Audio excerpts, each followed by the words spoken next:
প্রিয় বাংলাদেশবাসী, আসসালামু আলাইকুম। আশা করি সবাই ভালো আছেন। আল্লাহ পাক আমাদেরকে ভালো রেখেছে।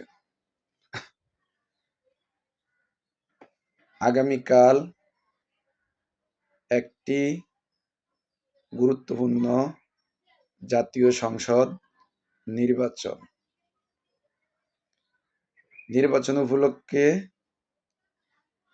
আমরা যারা শহর বন্দরে থাকি তারা বাসে, ট্রেনে, লঞ্চে,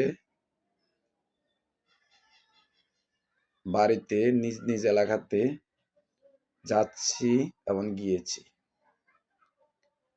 আমাদের যে মূল্যবান ভোটটি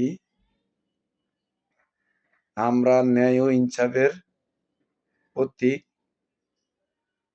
এবং বিবেক খাটিয়ে এমন একটি ব্যক্তিকে দিব আগামী 5 বছর যেহেতু আমাদের দেশটারে সুন্দরভাবে চালায় যেতে পারে। আমরা সবাই